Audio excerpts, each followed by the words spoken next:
Hello students, कैसे हैं आप सब।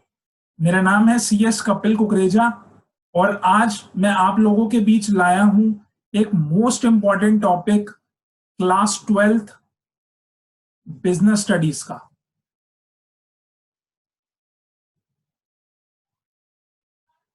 फ्योल का एक और प्रिंसिपल एस्पिरेट डी कॉर्प्स के बारे में डिस्कस करेंगे आज। सबसे पहले हमें समझना है कि ये कौन सी लैंग्वेज में लिखा हुआ है सर। इंग्लिश लैंग्वेज नहीं है सर, ये फ्रेंच ओरिजिन में लिखा गया है और इसका मीनिंग होता है एक सेंस ऑफ म्यूचुअल लॉयल्टी। मतलब आपस में एक ट्रस्ट फैक्टर और एक ग्रुप मेंबर में, एक टीम स्पिरिट होना चाहिए जिससे कि गोल्स को अचीव करने में बहुत ज्यादा आसानी हो। तो अगर सर एक लाइव एग्जांपल की बात करूं आप लोगों के साथ, तो हम सब ने कभी ना कभी अपनी जिंदगी में मूवी देखी होगी चक दे इंडिया। अगर नहीं देखी तो सर जरूर देखेंगे, जिसमें हमें एक टुवर्ड्स द एंड यानी कि टुवर्ड्स द सेकेंड हाफ हमें दिखता है कि कैसे एक लोकल इंडियन टीम, लोकल तो नहीं कहूंगा लेकिन एक इंडियन टीम जिसकी रैंकिंग बहुत कम थी, सिर्फ और सिर्फ टीम स्पिरिट की वजह से वर्ल्ड टाइटल अपने घर ले आती है। तो उसी को डिस्कस करना है कि एस्पिरिट डी कॉर्प्स में यानी कि म्यूचुअल लॉयल्टी में, म्यूचुअल ट्रस्ट में कितना ज्यादा पावर होती है और वो गोल्स को अचीव करने में कैसे मदद करता है।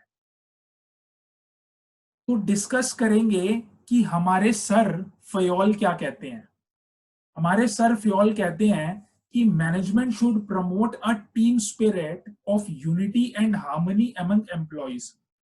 जब एक इंडियन टीम एक लीडर के अंडर वर्ल्ड टाइटल ला सकती है, तो सोचो हमारी अगर कंपनी में एम्प्लॉइज में ऐसी टीम स्पिरिट आ जाए तो वो प्रॉफिट लेवल को कितने ज्यादा ऊपर ले जा सकते हैं।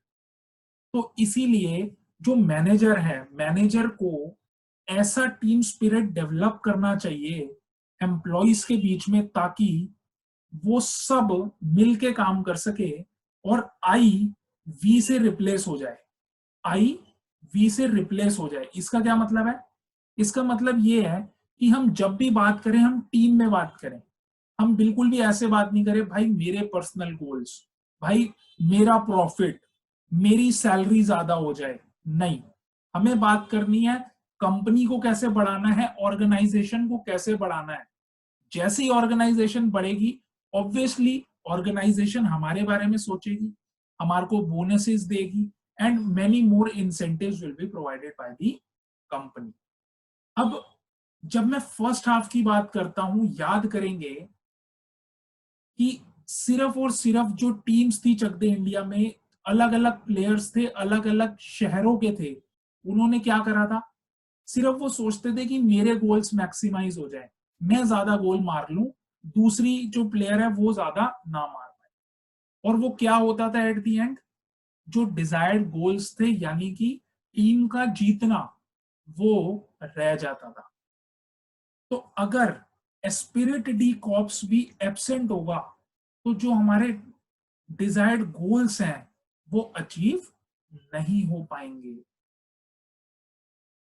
एट द एंड अगर मैं बात करूं रिजल्टेंट क्या होगा अगर आप लोगों ने एस्पिरिट डी कॉर्प्स को फॉलो कर लिया। क्या मीनिंग है एस्पिरिट डी कॉर्प्स का? एस्पिरिट डी कॉर्प्स कहता है कि एक सेंस ऑफ म्यूचुअल लॉयल्टी होनी चाहिए, एक ट्रस्ट फैक्टर डेवलप होना चाहिए among all the employees of the organisation. तो अगर एस्पिरिट डी कॉर्प्स प्रेजेंट है तो जो म्यूचुअल ट्रस्ट है हमारा वो डेवलप हो जाएगा एम्प्लॉइज के बीच में। म्यूचुअल ट्रस्ट मतलब मैं आप पे विश्वास कर रहा हूं, आप मुझ पे विश्वास कर रहे हो। जो हमारे एम्प्लॉइज हैं सर वो मोटिवेटेड फील करेंगे, उन्हें अपनापन महसूस होगा कंपनी में। एंड एट द एंड जो पेनल्टीज हैं, पेनल्टीज क्या होती हैं? अलग अलग तरह की पेनल्टी लगानी पड़ती है एम्प्लॉय को सही काम करवाने के लिए, तो उसको हम मिनिमाइज कर देंगे। क्यों मिनिमाइज कर देंगे? क्योंकि एम्प्लॉइज अपना दिल लगा रहा है, वो दिल से काम कर रहा है, और वो क्यों कर रहा है? क्योंकि एक सेंस ऑफ टीम स्पिरिट है, एस्पिरिट डी कॉप्स अवेलेबल है कंपनी के अंदर। तो ये था complete analysis Spirit D cops का। अगर आप लोग मुझसे लाइव क्लासेस लेना चाहते हैं तो आप लोग मुझे कॉल कर सकते हैं इस नंबर पे जो आपकी स्क्रीन पे अभी डिटेल में दिख रहा है। मैं accountancy, business studies and economics की कंप्लीट क्लासेस जूम ऐप पे दे रहा हूं, लाइव क्लासेस, क्वेरी सेशन, मुझसे पर्सनली बात कर सकते हैं आप। सो आप इसको नोट डाउन कर सकते हैं और एस्पिरिट डी कॉप्स के भी नोट बना सकते हैं। Thanks for listening and God bless you all. Thank you.